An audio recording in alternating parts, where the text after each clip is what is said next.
emoción.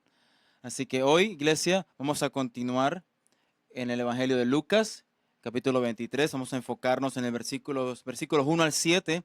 No estoy seguro si alguno de ustedes se han dado cuenta de que solo hay un capítulo más en el Evangelio de Lucas para terminar. Y estamos empezando el camino al final. Así que ahora, viendo esto, yo me he dado cuenta, me he preguntado y pensado, ¿cuánto tiempo hemos estado en este Evangelio de Lucas, en esta serie? Y yo consulté al experto, hice una búsqueda y encontré que este octubre serán 3 años de estar en el Evangelio de Lucas. Así que mi estimado, estimo que serán 2 años más y terminaremos. Pero no, seriamente, quiero que sepan qué bendecido me siento de ser parte de una iglesia que toma la escritura tan en serio. Amén. Que camina sobre la palabra de Dios, versículo a la vez, capítulo a la vez y un libro a la vez. Y con esto, por favor, pónganse de pie para la lectura de la palabra santa de Dios. Lucas capítulo 23, versículos 1 al 7. Yo les leeré de la nueva versión internacional, hermanos. Así que la asamblea en pleno se levantó y lo llevaron a Pilato, y comenzaron la acusación con estas palabras. Hemos descubierto a este hombre agitando a nuestra nación, se pone al pago de impuestos al emperador y afirma que él es el Cristo, un rey. Así que Pilato le preguntó a Jesús, ¿eres tú el rey de los judíos? Tú mismo lo dices, respondió. Entonces Pilato declaró a los jefes de los sacerdotes y a la multitud, no encuentro que este hombre sea culpable de nada. Pero ellos insistían, con sus enseñanzas agita al pueblo para toda Judea.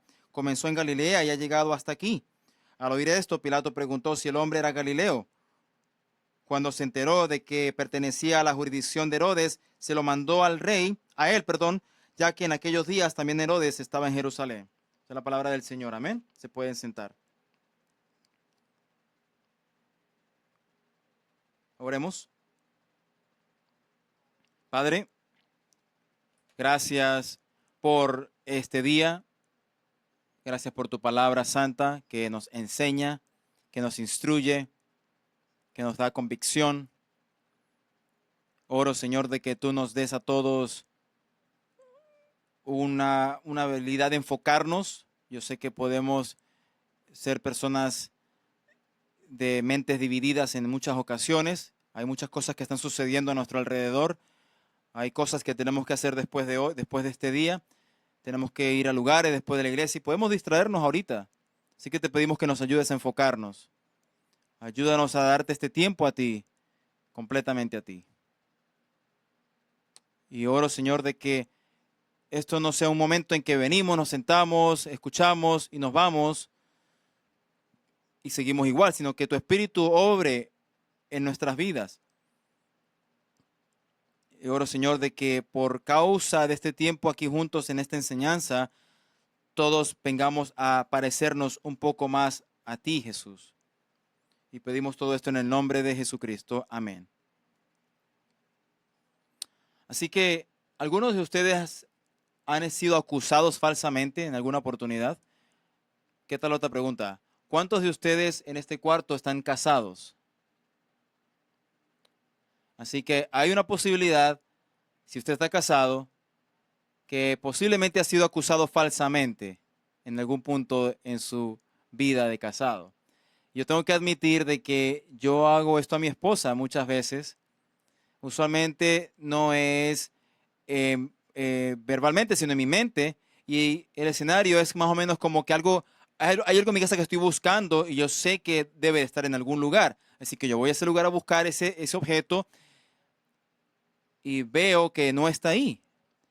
Pero siempre hay como un plan, ¿verdad? Detrás de esto. Si no está ahí, entonces yo sé de que debe estar en otro lugar.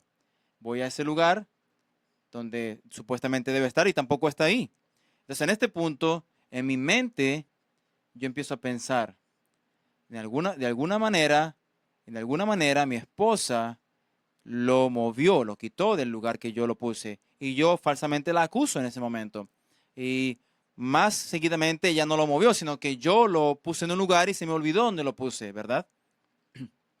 Nuestro pasaje el día de hoy, Jesús es acusado falsamente. pero no es acerca de mover las llaves del lugar. Las acusaciones acerca de él son mucho más terribles y poderosas. Antes de ir a estos versículos y de estudiar esto, quiero darles una idea de cómo llegamos aquí, a este punto, el contexto de esta historia, de nuestro pasaje. Así que no hace mucho tiempo Jesús fue engañado, fue arrestado en el jardín, fue encarcelado y fue llevado. Pero primero lo llevaron a Ananías, ¿verdad? El sacerdote donde fue interrogado y fue acusado. Y luego lo llevaron a Caifás, ¿verdad? El sacerdote actual, donde él también fue es cuestionado, ¿verdad? Pero recuerden que esas dos acusaciones fueron ilegales, ¿verdad? Esos dos juicios fueron ilegales, ¿verdad? Esos juicios iban en contra de todas las leyes judías en cuanto a las cosas legales que tenían que hacer y estaban operando fuera del margen de la legalidad. Ellos tenían que saber esta ley, pero igualmente lo están haciendo de manera ilegal. Estos juicios iban hasta largas horas de la noche y encontraron a Jesús culpable de blasfemia. Y esto viene con la sentencia de muerte. Y la blasfemia es cuando tú dices que eres Dios, pero no lo eres. Después de esto, ellos le escupieron, se burlaron de él y lo golpearon severamente. Más temprano, la próxima mañana, el viernes en la mañana, todo el Sanedrín, todo el consulado se reunió. El Sanedrín eran ancianos, eran sacerdotes, eran escribas, eran los importantes. Y habían dos grupos que representaban este Sanedrín, los fariseos y los saduceos. Y en otro juicio ilegal, confirmaron la sentencia, confirmaron las acusaciones de Jesús de blasfemo. Y en un esfuerzo unificado, todos juntos llevaron a Jesús frente a Pilato. Quiero solamente apuntarles de que esto es una alianza impresionante. Ya hemos visto los fariseos, los saduceos en otros versículos anteriores en Lucas. Ellos no se llevan entre sí. Ellos no están de acuerdo casi que en nada. Tienen diferencias fundamentales en cuanto a religión, en cuanto a sistemas sociales, en cuanto a la política.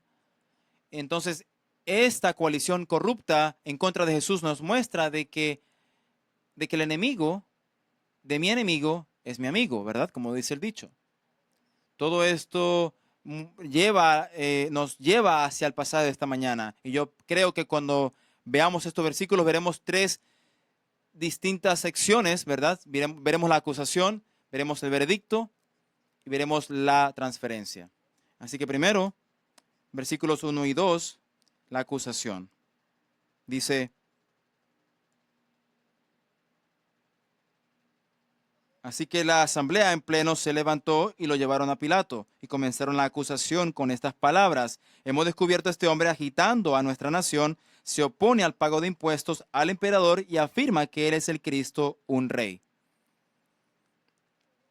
Entonces hemos establecido ya de que toda la compañía aquí a la que se refiere es el Sanedrín. Ellos son los que acusan a Jesús o llevan a Jesús ante Pilato, y Pilato es un personaje nuevo, ¿verdad? Entonces vamos a explicar un poquito quién es Pilato. Poncio Pilato era el gobernador romano de Judea del 36-46. Su residencia era en Cesarea. Esto era una ciudad grandísima que que había adoptado la cultura romana, y era en la época de la Pascua, ¿verdad? Y había un orgullo nacional, ¿verdad? Y esa población había crecido grandemente. Y ellos habían decidido ir al pueblo ¿verdad? Para evitar de si alguien se ponía muy rebelde, entonces ellos pudieran apaciguar eso. Entonces, la historia nos muestra de que Pilato era un líder brutal, cruel y sin ningún tipo de límites, ¿verdad? Filo, un historiador antiguo, decía que su corrupción, sus actos de insolencia, su orgullo, su hábito de insultar a las personas, su crueldad, su asesinato continuo, no terminaba. Era un hombre, era algo grave o inhumanamente. Entonces suena como que era a alguien a quien ellos querían llevar a Jesús porque era un hombre muy cruel. Entonces, ¿por qué están haciendo esto ellos? ¿Por qué creen ellos que tienen que llevar a Jesús frente a Pilato, frente a este hombre tan cruel? El Evangelio de Juan nos ayuda a entender esto un poco más, de por qué lo están haciendo. Juan 18:31 dice, no tenemos derecho de ejecutar a nadie, ellos dijeron. Entonces, el gobierno romano no tenía permiso, no le daba permiso a los judíos de ejecutar a los criminales. Los casos de castigo capital tenían que ser liderados por los romanos. Pero interesantemente, esto sucedió mientras Jesús nació, esta situación. Entonces, los líderes religiosos encontraron a Jesús culpable de blasfemia, lo cual viene con una sentencia de muerte, pero ellos no tenían cómo llevar esta sentencia. No podían matar a Jesús, tenían que llevar a Jesús hacia Pilato y convencer a Pilato de que Jesús necesita morir por la blasfemia. Ahora, quiero que recordemos que es la acusación, la original, de que el Sanedrín confirmó contra Jesús. Blasfemia, ¿verdad? Recuerden esto siempre, pónganlo en su mente. Fue blasfemia de lo que lo acusaron. Mire versículo 2. Y comenzaron la acusación con estas palabras. Hemos descubierto a este hombre agitando a nuestra nación. Se opone al pago de impuestos al emperador y afirma que él es el Cristo, un rey. ¿Qué ven aquí en esta escena ustedes? ¿Qué ven en esta escena? Blasfemia, ¿verdad? ¿Hay alguna acusación aquí frente a Pilato de blasfemia? No, no para nada. ¿Por qué creen ustedes eso? ¿Qué es Pilato? Pilato es un romano. ¿Qué le importa a él sobre las religiones judías? A él no le importa eso. El Sanedrín sabe esto, entonces ellos inventan una acusación falsa sobre Jesús para presentársela a Pilato para que le importe. Ahora miren estos cargos específicamente. La primera acusación que dice, hemos encontrado este hombre agitando a nuestra nación. Entonces esto era una acusación política y ellos están queriendo pintar a Jesús como este revolucionario que está queriendo empezar una revolución en contra de Roma, ¿verdad? Culpable de sedición. ¿Es cierto esto? No. Jesús nunca llevó una revolución en contra de Roma. Él repetitivamente objetó en contra de hacer cosas políticamente desordenadas en contra de Jesús. Y por eso es de que estos no creían de que él era el Mesías. Ellos estaban esperando un Mesías político, militar, que venía a derrotar Roma y traer paz. Eso es lo que ellos esperaban. Jesús no hizo esto. Jesús habló sobre un reinado espiritual en vez de un reino terrenal. Y, irónicamente, si alguien era culpable de sedición, si alguien era culpable de querer comenzar una revolución, era este mismo grupo que trajo acusación contra Jesús. Ellos esperaban el momento en que los romanos fuesen quitados de ahí. La segunda acusación dice, se opone al pago de impuestos al emperador. Esto es otra acusación política y ellos dicen de que Jesús está invitando a la gente de que no pague impuestos al emperador. ¿Esto era cierto? No, tampoco era cierto. Ahora, recuerden, unos días antes Jesús enseñó sobre esto, enseñó lo opuesto, y eso lo dice en Lucas 20. Dice, los fariseos y los herodianos conspiraron juntamente para darle esta pregunta difícil a Jesús. Ellos le hicieron la pregunta en frente de un montón de gente. Ellos querían que la audiencia escuchara cuando le hacían esta pregunta difícil. Entonces le preguntan, ¿es correcto pagarle impuestos a César? Y le hacen esta pregunta porque ellos creen de que de alguna manera, cualquier manera que él responda, Jesús va a ser acusado. Si él responde, sí, tienes que pagar impuestos a César, la gente se rebelaría en contra de él, dejarían de seguirle y el movimiento moriría. Porque los judíos odiaban pagarle impuestos a Roma. Pero por el otro lado, si él decía no tienen que pagarle impuestos a César, entonces ahora los líderes religiosos tienen evidencia y llevan a Roma la evidencia y dicen a Roma, que está diciendo que no hay que pagar impuestos, ¿verdad? Y Roma diría, vamos a hablar con este hombre porque quiere hacer un alboroto. Y Jesús no juega el juego de ellos. Y él dice, alguien tiene una moneda y aquí alguien saca una moneda y él dice, ¿de quién es la imagen que está en esta moneda? Y dicen César. Entonces él dice, déle a César lo que es de César y a Dios lo que es de Dios. ¿Recuerdan? Él destruye la trampa de ellos y ahora es ellos quienes se ven tontos. Y ellos caminan con el rabo entre las piernas y ya sin querer preguntarle más preguntas a Jesús. Tercera acusación. Dice que él es el Cristo, un rey. De nuevo, una acusación política. No hay mención de blasfemia aquí, en estas acusaciones.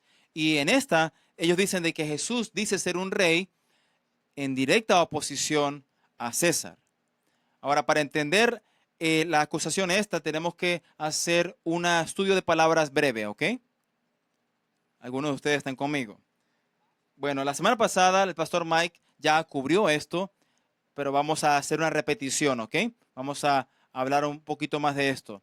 Así que en el original griego, la palabra Cristo en nuestro pasaje, Cristo, esta palabra es el mismo equivalente a la palabra hebrea Mesías, que es Mesías. Estas ambas palabras se traducen a el ungido. Entonces, Jesús sí confirmó ser el Mesías en muchos versículos del Nuevo Testamento, muchos de ellos que son Juan 4, 25 26, Marcos 14, 61 62, Mateo 16, 16 al 17.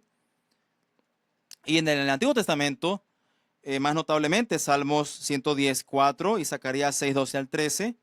El Mesías debería de ser un sacerdote y un rey a la misma vez. ¿Están conmigo todavía?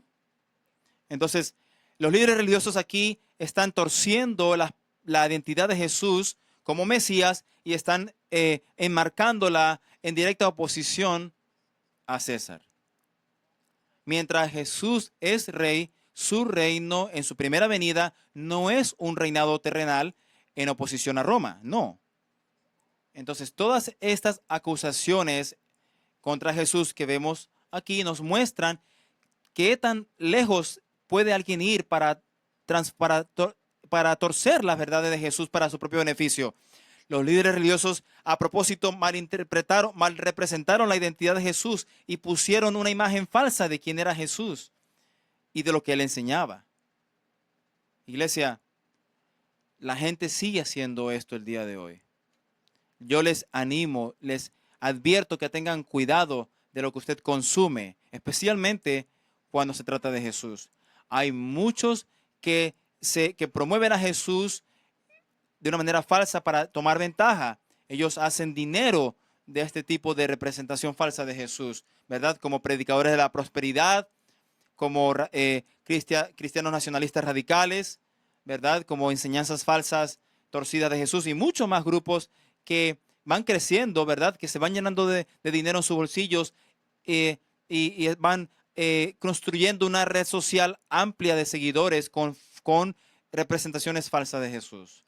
Tengan mucho cuidado, pongan mucha atención de lo que usted está viendo y escuchando.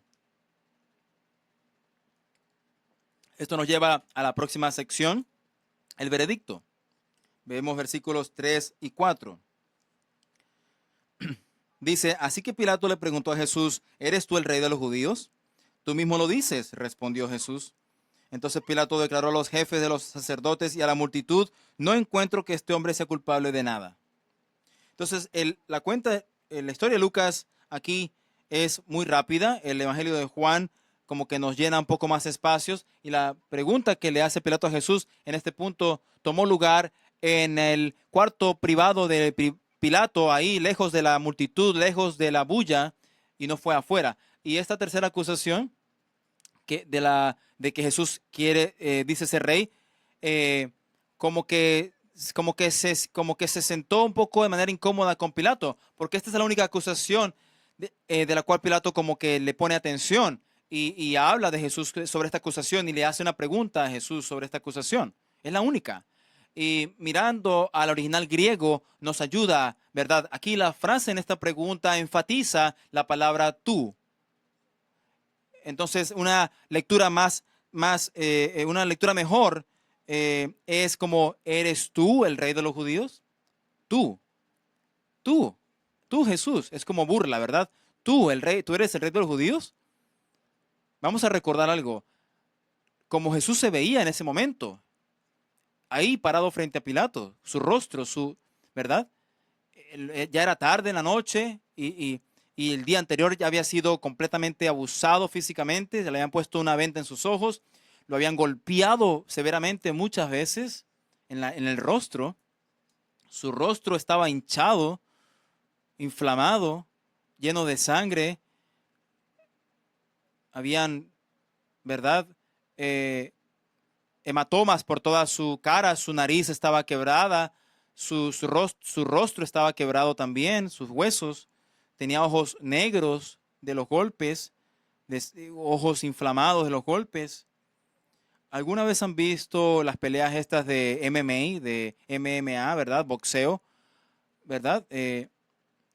Esas personas a veces sus rostros se inflaman, ¿verdad? Especialmente si pierdes la pelea, ¿verdad? Y te ves bastante golpeado. Quiero recordarle a todos aquí que en esos deportes esos hombres usan guantes en sus puños. Pero aquí no sucedió esto, hermanos. Ellos no usaron golpes. Y la profecía dice en Isaías 52, aquí se está cumpliendo esa profecía.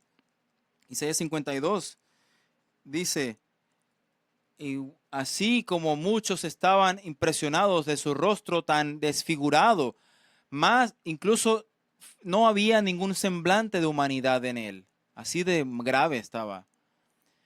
Pero incluso aquí, en este momento, Pilato también posiblemente vio una fortaleza. Yo sé que muchos hombres habían venido ahí, se habían parado frente a Pilato, pidiendo misericordia por su vida, de rodillas pidiéndole a Pilato por misericordia, seguramente gateando a los pies de Pilato, queriendo hacer lo que sea para que Pilato le salvara su vida. Pero aquí no, Jesús no estaba haciendo eso. Jesús estaba ahí sin miedo. Yo sé que estaba calmado ahí, confiado.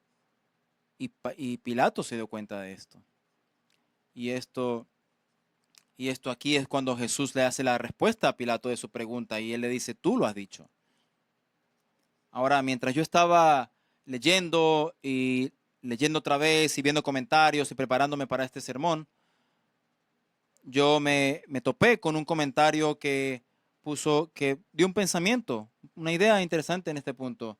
Y él mencionó que si en este punto, en nuestro pasaje, Jesús como que mostró una defensa.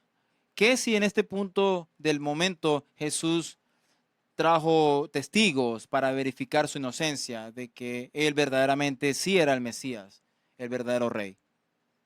Yo supongo que él pudo haber llamado testigos y decirle a Pilato, mira, aquí hay una pareja de Canaán, ¿verdad? Se les acabó el vino y yo convertí el agua en vino y todo el mundo bebió. Pregúntenle para que vean que es cierto. O también pudo haber traído a este centurión romano y decirle a Pilato, yo sé que tú conoces a este hombre, yo sé que conoces que este hombre es un hombre confiable, su testimonio, puedes confiar su testimonio. Yo sané uno de sus sirvientes que estaba paralizado y enfermo.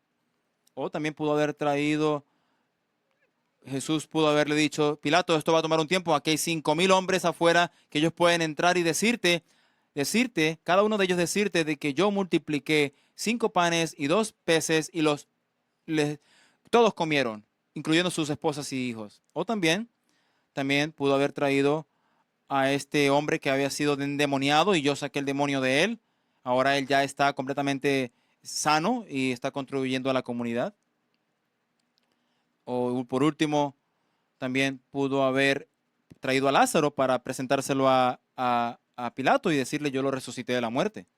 Jesús pudo haber, Jesús discernía los pensamientos de Pilato y pudo haber hecho que Pilato cambiara de opinión. Sin embargo, Jesús dijo, solamente tú lo has dicho. ¿Esto suena familiar? ¿Le suena familiar a alguno de ustedes esta respuesta de Jesús? ¿Alguno de ustedes? Pastor Mar,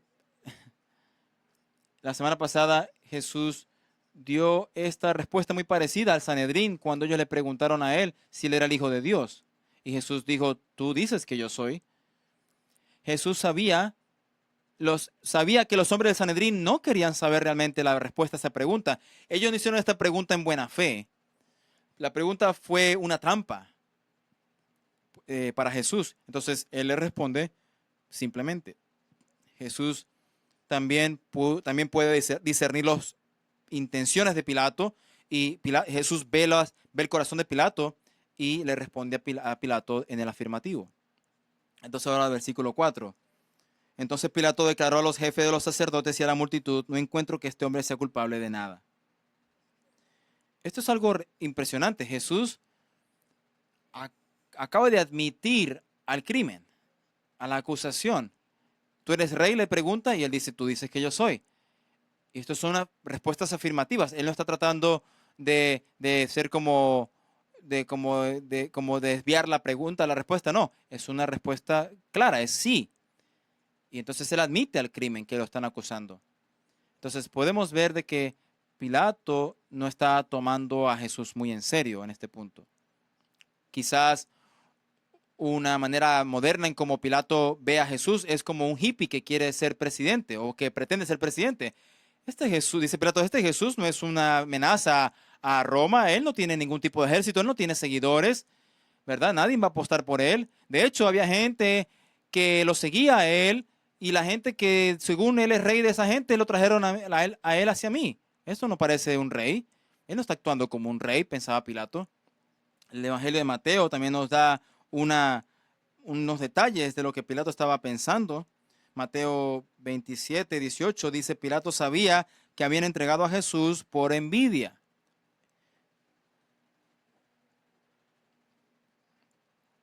Porque Pilato sabía de que fue por envidia de que lo habían entregado a él. Entonces, la palabra griega aquí para envidia en este pasaje de Mateo tiene como un significado un poquito más profundo y se refiere a estar envidioso del éxito de alguien más. Entonces Pilato como que sabía que los líderes religiosos tenían envidia de Jesús. Los líderes romanos no tenían ningún tipo de interés de ser usados de los judíos. Y Pilato veía que este era un grupo político corrupto judío y a él no le importaba mucho de ellos. Entonces, en este viernes en la mañana, Pilato no se despertó este viernes en la mañana pensando de que él iba a dar un veredicto en quién era Jesús, en cuanto a quién era Jesús. La verdad es de que todos nosotros, en algún punto, hermanos, tendremos que tomar esta decisión de quién decimos que Jesús es. Es muy importante. Y esta decisión es la decisión más importante que cualquiera de nosotros hará en algún momento en su vida. ¿Qué ha sido tu decisión? ¿Te has arrepentido de tus pecados? ¿Has puesto tu confianza en Jesús? ¿Has reconocido de que Él es tu Salvador y el Señor de tu vida?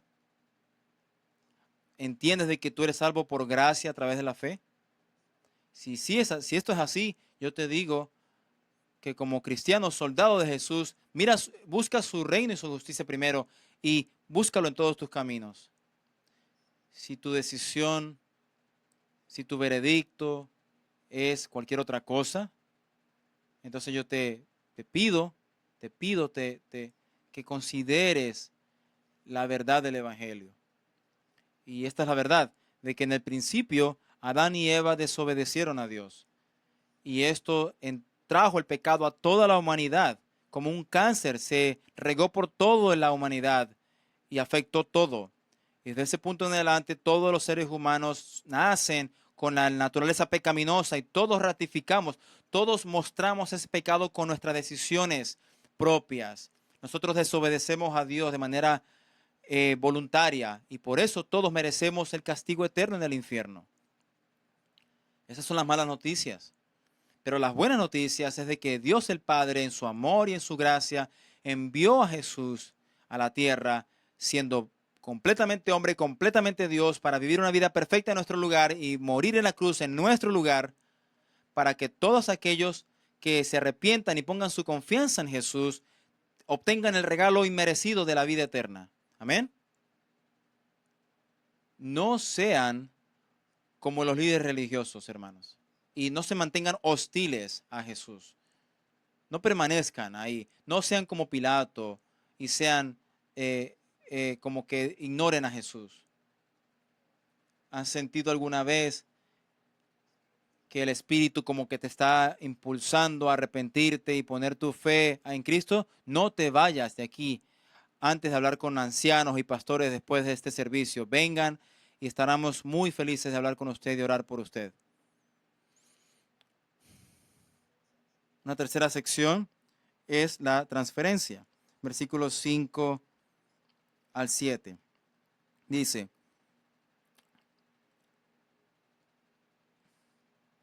pero ellos insistían. Con sus enseñanzas agita al pueblo por toda Judea. Comenzó en Galilea y ha llegado hasta aquí.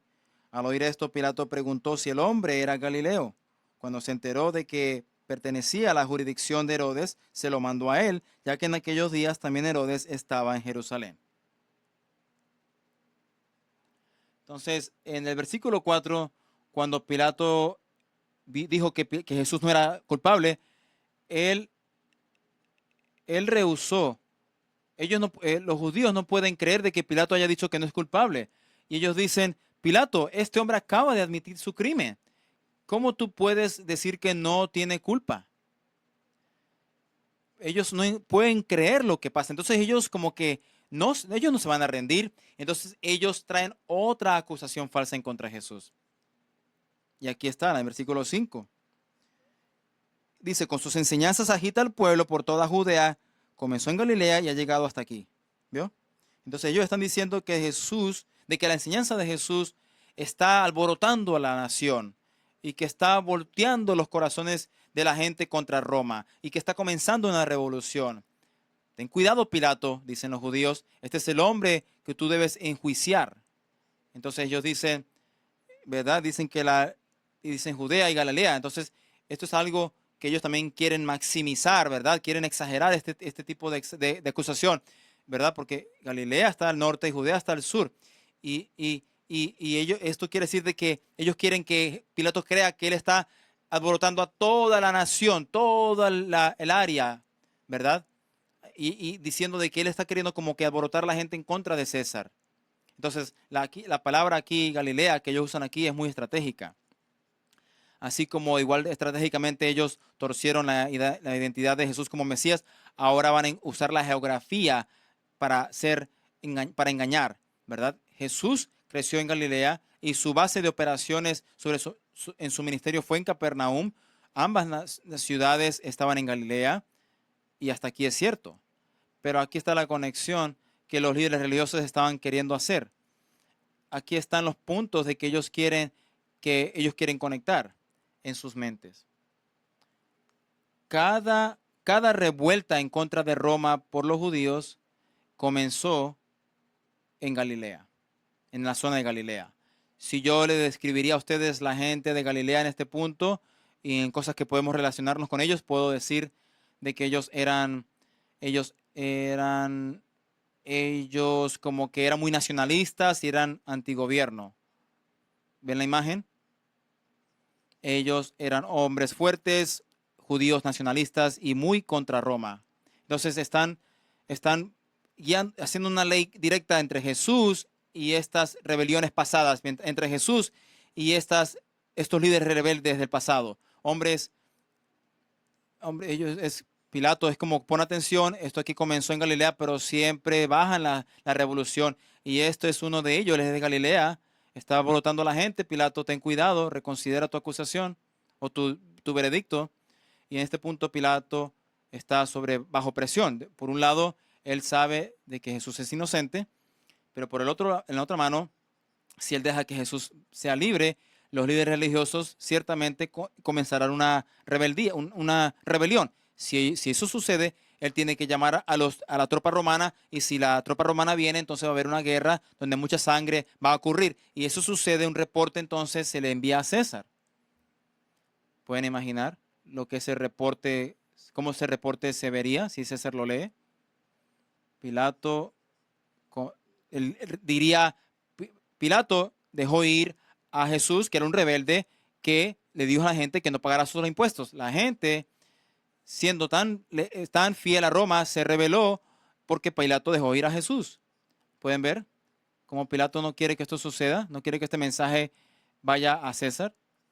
Y la historia nos dice de que él ya estaba en aguas calientes con César, ¿verdad? Por malas cosas que hizo en el pasado. Entonces, él ya tiene 2 strikes y no quiere uno tercero. Y esto puede suceder. César lo puede mandar a matar Entonces, versículos 6 y 7 nos muestra que los líderes religiosos exageraron las acusaciones. Esta mención de Galilea que ellos querían de que cambiara el veredicto de Pilato, simplemente fue una transferencia. Versículos 6 y 7. Al oír esto, Pilato preguntó si el hombre era Galileo. Cuando se enteró de que pertenecía a la jurisdicción de Herodes, se lo mandó a él, ya que en aquellos días también Herodes estaba en Jerusalén. Entonces, aquí tenemos otro nuevo personaje aquí en esta historia, ¿verdad? Y es Herodes. Entonces, este es Herodes Antipas, para no ser confundido con su padre, Herodes el Grande, que fue el líder de Judea cuando Jesús cuando nació. Este Herodes aquí es el que mandó a decapitar a Juan el Bautista. Y qué conveniente es de que él está ahí justamente en este momento de Pascua. Este es el momento que Pilato ha estado esperando. Esta mención de Galilea le ofrece a Pilato un escape. Entonces, Pilato sabe de que Jesús es inocente, pero él quiere escapar este momento aquí político. Entonces, él usa las raíces galileas de Jesús para, para, para entonces llevarlo a Herodes, para que la culpa no esté sobre él. Se protege a sí mismo mientras tira a Jesús bajo la mesa o debajo del bus.